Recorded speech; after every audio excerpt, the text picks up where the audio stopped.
2, 3, probando. 1, 2, 3, probando. ¿Nos escucha por ahí algún sobreviviente de la nevada mortal libertariana?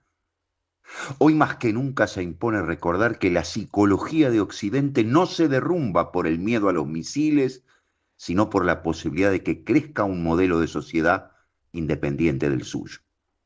¿Qué pasaría si las demás naciones vieran que es posible soportarlo?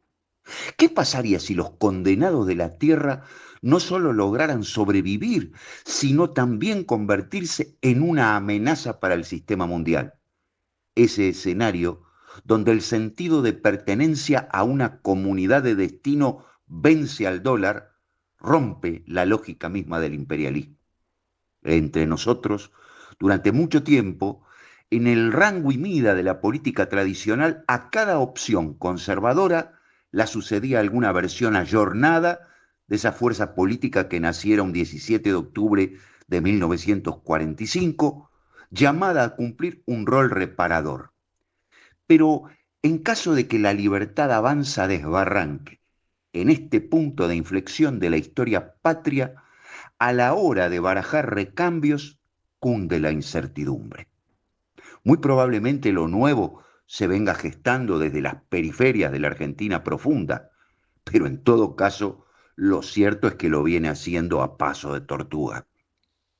Por eso mismo, con ser alentadora la reactivación de un plan de lucha a cargo de la Central Obrera, basado en paros y movilizaciones, no alcanza con eso para saldar la ausencia de un proyecto nacional capaz de nuclear a las grandes mayorías.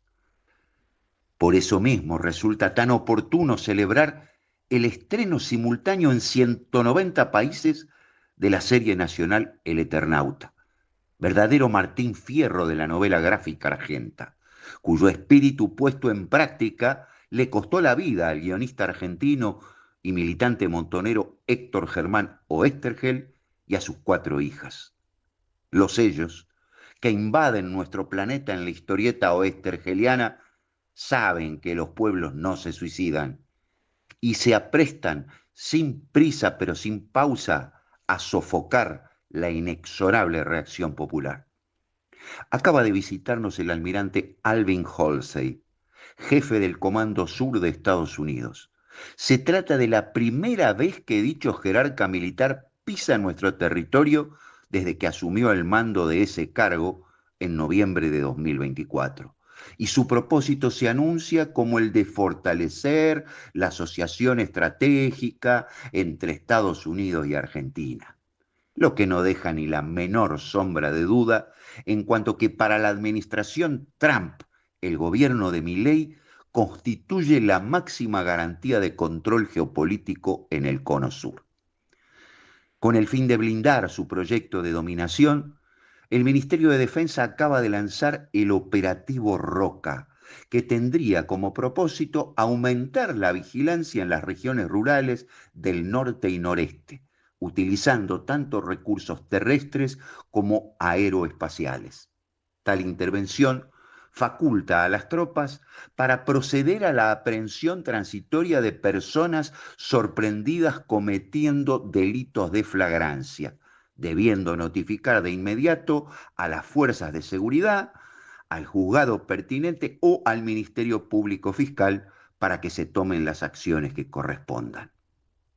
En la primera fase de desmantelamiento de la nación argentina, encabezada por José Alfredo Martínez de Oz y Jorge Rafael Videla, se apeló a la denominación de proceso de reorganización nacional, estableciendo absoluta continuidad con la campaña de expansión de las fronteras agropecuarias de nuestro país, justamente bautizada como Organización Nacional, que en el siglo XIX supuso el exterminio de los pueblos originarios que poblaban los territorios codiciados por la oligarquía terrateniente.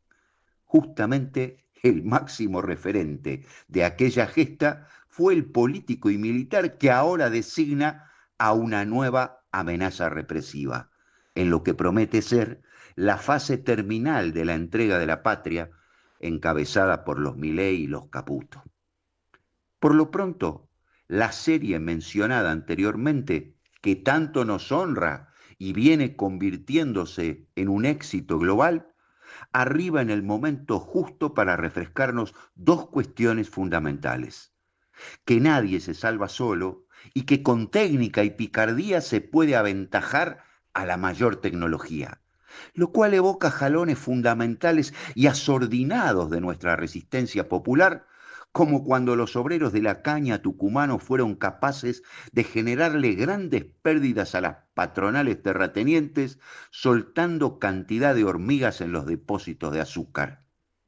Ojalá sirva esa lección para invertir en un nuevo ciclo de resistencias el capital mayor con que contamos, la imaginación de nuestro pueblo, y que ella remonte vuelo desde el sabotaje a la producción hasta la guerrilla de hackers.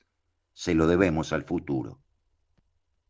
Escuchábamos a Jorge Chiqui Falcone en un resumen de su portal La Gomera de David, que es un portal, eh, es un blog que semanalmente escribe y nos envió este resumen sumamente interesante y para Apasionado, reflexión, ¿no? apasionado. Totalmente. Eh, Pablo, hoy estábamos escuchando esto y nos pareció que era algo que no podíamos dejarlo pasar, justamente porque como íbamos a hablar del Eternauta y que esto de que nadie se salva solo y que el colectivo está por sobre todas las cosas, nos, nos interpela porque Jorge lo que hizo fue tocar un montón de puntos en donde quizás la historia argentina pasó en un instante y, y esta reflexión nos llega a, quizás a no perder la esperanza, a no perder las ganas, la fuerza de que lo que decíamos en el bloque anterior, ¿no? Que si nos juntamos, si podemos llegar a unar eh, a todas las personas que de alguna manera pensamos más o menos lo mismo, podemos llegar a hacer grandes cosas, ¿no? Él daba el ejemplo de la La compañía. picardía. Claro, totalmente. Yo, después de escucharlo, me niego a creer que conceptos con los cuales nosotros crecimos, por los cuales abrazamos la militancia política, aceptamos doctrinas, creencias, hayan dejado de existir, ¿no? Como el concepto de patria, el concepto de soberanía política, que está claro que hoy, a partir de la alianza de Milei con el Fondo Monetario Internacional y el gobierno de Donald Trump, ya han pasado a ser más que las escandalosas relaciones carnales que nosotros nos empataban a principios de los 90 y también me tengo que preguntar dónde está la resistencia popular, dónde están los ejemplos de resistencia frente a este avasallamiento de la soberanía, ¿no? En el bloque anterior hablaban de Oesterheld y del héroe colectivo. Yo me recordaba a Leopoldo Marechal, ¿no? ¿Dónde está el que hablaba de la sustancia del héroe, que la sustancia, megafono a la guerra, que la sustancia del héroe, en momentos de desconcierto, de dictadura, de gobiernos antipopulares, había que buscarlo en el pueblo, que el pueblo, le decía Megafón, es esa gran memoria colectiva que arroja todos los días botellas con mensajes de naufragio al mar, que había que recuperar esas botellas y leer esos mensajes. Yo creo que tan mansamente no nos vamos a terminar entregándonos, que estos conceptos de los que hablaba al principio de patria, de pueblo, de resistencia popular, en algún momento van a empezar a florecer frente a semejante escándalo. Creo también que el golpe fue tan grande, la incertidumbre frente a lo nuevo es tan grande y los discursos con los cuales no podemos modernizarnos, ponernos al frente de esta aniquilación también generan un vacío tan grande que hay un compás de espera hasta que el héroe colectivo o la sustancia del héroe vuelvan a florecer. Hay un horizonte para cada desesperación, decía Raúl Escalabrín Ortiz, y el horizonte en algún momento va a tener que llegar. Sí, yo ahí me quedo con esto, que hay un fuerte desconcierto general en la sociedad, producto de varias cuestiones. Particularmente me pongo a pensar que nosotros fuimos un poco responsables, y digo, fuimos responsables porque, bueno, uno ha militado proyectos políticos que no han logrado particularmente constituir la esencia de lo que ha sido el peronismo históricamente, que tiene que ver justamente con lograr cambiarle la vida a aquellos sectores más desprotegidos. Digo, pensar que el Estado es garante de derechos, particularmente no es una frase hecha, sino que es una esencia, un proyecto. Lo que pasa, Pablo, que nosotros la convertimos nada más que en una frase hecha. Como toda frase hecha que choca contra la realidad, es una frase hueca. Bien, ahí está el punto. Digo, pero aparte de toda la cuestión, el peronismo históricamente ha combatido ciertas vicitudes de ciertos sectores dominantes, ¿no?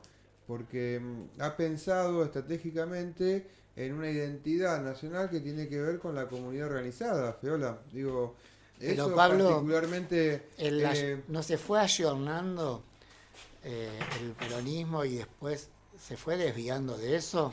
Creo que el peronismo es producto de la sociedad que se fue construyendo históricamente y que tiene un punto de inflexión fuertemente en todo esto que venimos hablando, que tiene que ver con que la última dictadura militar se llevó a grandes generaciones de militantes e intelectuales políticos que podían haberle dado otra esencia a nuestro país. Creo que ahí está el punto de inflexión. Ni hablemos posterior a lo que fue la década de los 80, seguro, ni hablemos después cómo fue en la década de los 90. Pero yo te pregunto, sí, previo a la dictadura militar, ¿ya no había algunos vestigios de ese viraje? De que, a ver, yo me quedo con algo que dijo Santoro, Santoro me refiero a... ¿El arquero de Independiente? No. Al que está con las encuestas, ¿cómo se llama, Feola? Vos te debes acordar. Santoro es...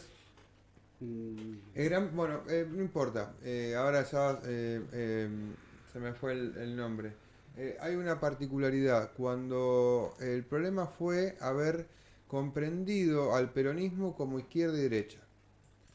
Esa fue la gran derrota del peronismo en general, ¿no? Aquellos que nos identificamos con el peronismo, esa fue la gran derrota. Cuando vos identificás al otro de una manera u otra, particularmente estás dividiendo al propio campo popular. Y me quedo con eso, particularmente. Después podemos desarrollarlo. Porque el peronismo es la tercera posición. Porque el peronismo ha logrado o intenta lograr fundamentalmente una sociedad que se realice y que fundamentalmente logre, ¿sí? La felicidad del pueblo. Digo, después discutamos qué es la felicidad del pueblo. Para mí felicidad tiene que ver justamente con que todos los hombres y mujeres, ¿no?, en esta sociedad tenga su plato de comida, tenga su trabajo, tenga su vivienda, tenga su educación y tenga su salud. Sí. Bien, después podemos discutir si colectivizamos los medios de producción. Pero fundamentalmente nosotros tenemos que partir de la base de que nuestro pueblo tiene que primeramente comer. Después discutamos el resto. Está bien, igual el peronismo nunca se planteó la colectivización de los medios de producción. No, digo, yo lo pongo en debate porque es algo que nos piden ustedes, que nosotros jamás No, digo porque... Más allá de todo, hay un sector del peronismo que se identifica como la izquierda peronista y que plantea justamente eso, que uno no está en desacuerdo. Habría que poner en debate qué es lo que realmente se plantea como la colectivización, ¿no? Porque pero una cosa el muy peronismo doctrinario, Pablo, nunca cuestiona el capitalismo de fondo. La propiedad privada como principio constitucional. Es un capitalismo con rasgo humano. Después la cuestión sería, ¿se puede dentro de los márgenes del capitalismo, que ese capitalismo tenga un rostro más humano y finalmente derrame hacia los sectores populares? Es otra discusión. No, por eso, pero a ver, lo que sí es real la teoría es que el del Estado... derrame es una de las teorías más discutibles y más difícilmente llevadas a la realidad. Raquel, te digo una sola cosita, perdón, no dale. te quiero interrumpir, pero en principio lo que planteamos, el peronismo plantea que el Estado debe ser el conductor de la economía. Y cuando plantea la conductor de la economía, no sé si discrepa mucho a la visión que tiene un sector. A ver, con el tema de, por ejemplo, el concepto de colectivización de los medios de producción, ¿no? Yo no plantearía la colectivización, sí que el Estado sea garante de que conducción de la economía de nuestro país. ¿Cuál es el gran faltante que ha tenido nuestra clase dominante? Diamant en el año 73 planteaba justamente esta idea del péndulo económico. El péndulo económico se va a ir forjando históricamente y se va acrecentando cada vez más, justamente porque nosotros, y yo lo decía antes, desde mi humilde opinión, nuestra clase dominante no ha tenido identidad propia de estas tierras. Justamente. Digo, hubo un intento con el peronismo, con Helbar, digo, eso fue como la gran el gran intento de construir una Sí, el burguesía kirchnerismo nacional. en el principio trató de algo que para mí salió totalmente fallido, que fue crear el capitalismo nacional. Sí, tengo una cuestión que lo voy a decir ahora públicamente con respecto a eso.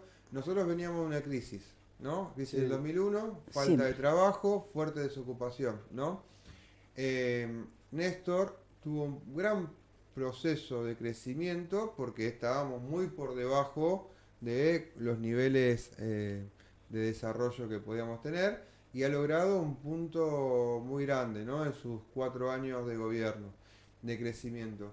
Para lograr ese crecimiento flexibilizó determinadas propuestas económicas. ¿Vieron cuando uno dice por qué fracasó la Unión Soviética en su momento? Porque Lenin en su momento desarrolló lo que se conoció como el comunismo de guerra, ¿no? Una alianza con un sector de la burguesía. Bueno, particularmente lo que Néstor tuvo que hacer objetivamente y no logró romper, y creo que gran quiebre fue con la crisis en el campo de la 125, no logró romper con esa política de flexibilización que tenía que ver con permitir a las empresas justamente terciarizar determinadas ramas de su proceso económico.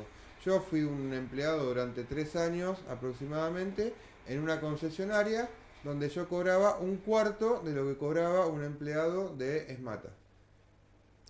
Bueno, el pará, tema perdón, sería- perdón, porque Raquel hace un rato que No, quería hablar. no. Pasa que me parece como que si tomamos lo que plantea Falcone, el tema del Eternauta, esto que termina siendo una discusión que cobra vida en la Constitución Nacional, con el tema de qué pasa con la propiedad privada, cómo se administra la propiedad privada y algunos principios de economía, aquello que hablábamos hace un tiempo atrás, que es la economía distributiva, o sea, un principio de economía no acumulacionista, sino con posibilidades de ser distribuida, cuanto menos respetando los valores simbólicos de las poblaciones que quieren hacer de su vida tal o cual representación cultural, o sea, cómo quieren sus casas, cómo quieren comer, qué es lo que quieren bailar, qué es lo que... Es algo que en el mundo entero no se está logrando. No se está logrando que se respete a los pueblos. No se está logrando que se respete la verdadera cultura simbólica de los pueblos. Es muy complicado. Y fíjense qué vergüenza, qué tremenda vergüenza. Roca, que mató o mandó a matar y vio morir con alegría niños, mujeres, ancianos, comunidades completas, vuelve a ser puesto en un lugar honorable. ¡Qué vergüenza! Eso del péndulo, a mí el péndulo me tiene cansada. ¿Saben por qué? Porque el péndulo es una pieza que cuando pasa algo arrasa. Y en este caso nos ha ido haciendo olvidar, fíjense, ponerlo en un valor de honorabilidad a alguien que cuando pasó arrasó con comunidades que tenían sus culturas, arrasó con todo eso. Y nosotros ahora lo tenemos que nombrar como si además no pudiéramos ver que el objetivo que tienen también es arrasar. porque van a arrasar en las zonas de frontera con todos los vínculos que las provincias sí habían permitido, salvo las 2 o 3 provincias que ya les están cobrando los partos a las personas, como es Salta, por ejemplo.